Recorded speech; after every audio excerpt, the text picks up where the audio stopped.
দুর্গাপুর আরা কালীগঞ্জ থেকে পাঠ করছি ধারাবাহিকতায় কঠ উপনিষদ।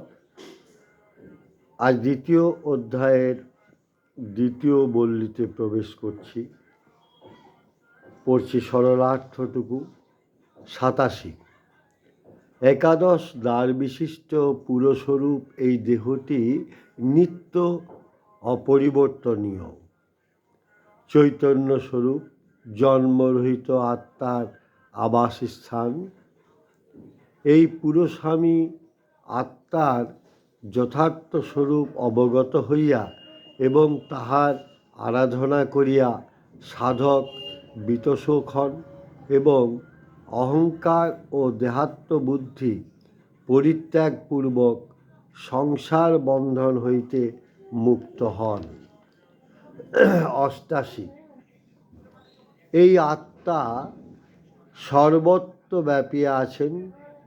ইনি সূর্যরূপে দুলোকে বাস করেন বলিয়া শুচিসৎ, সর্বলোকের স্থিতি সাধক বলিয়া বসু, বায়ুরূপে অন্তরিক্ষে বিচরণ করেন বলিয়া অন্তরিক্ষ সৎ, ইনি অগ্নি স্বরূপ বলিয়া হোতা, পৃথিবীরূপ বেদিতে বাস করেন বলিয়া বেদীসৎ, অর্থাৎ তিনি বেদিতে স্থিত অগ্নি।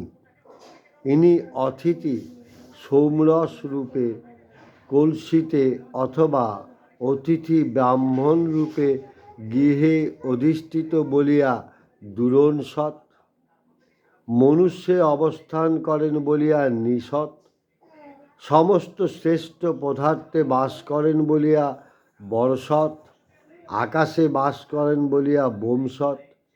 এই আত্মায় শঙ্খ মৎস্যাদি রূপে জলে জন্ম ধারণ করেন বলিয়া অব্জা,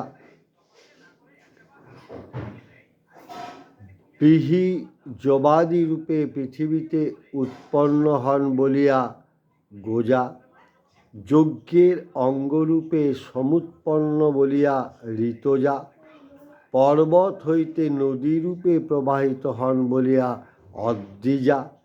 এই আত্মায় ঋত এবং মহান। 89।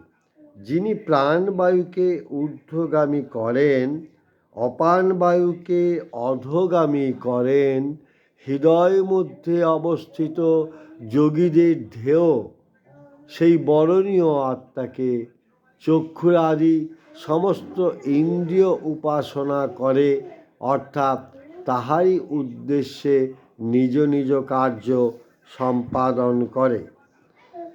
90। এই দেহে যে আত্মা অবস্থিত, সেই আত্মা দেহ হইতে বিচ্ছিন্ন হইয়া বিমুক্ত হইলে এই দেহে আর কি অবশিষ্ট থাকে?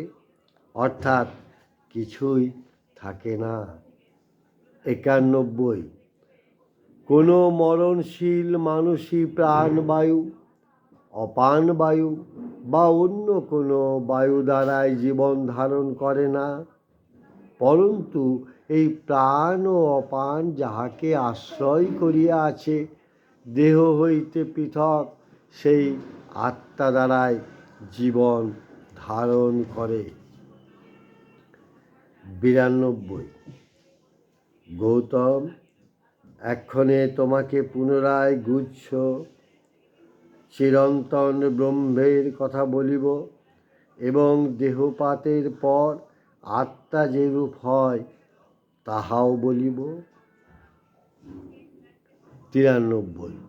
স্ব স্ব কর্ম ও জ্ঞান অনুসারে কোনো কোনো আত্মা শরীর গ্রহণার্থ যোনিদ্বারে প্রবেশ করে, অর্থাৎ শুক্র শনিত সংযোগে জীবরূপে জাত হয়। অন্য কেহ কেহ বৃক্ষাদি স্থাবর ভাব প্রাপ্ত হয়। 94। সমস্ত প্রাণী নিদ্রিত হইলে যে পুরুষ কাম্যবস্তু পরম্পরা নির্মাণ করিতে করিতে জাগ্রত থাকেন, তিনিই শুদ্ধ, তিনিই ব্রহ্ম, তিনি অমৃত বলিয়া কথিত হন। তাহাতেই পৃথিবী আদি সমস্ত লোক আশ্রিত হইয়া আছে, কেহই তাহাকে অতিক্রম করিতে পারেন না। ইনি সেই আত্মা। 95।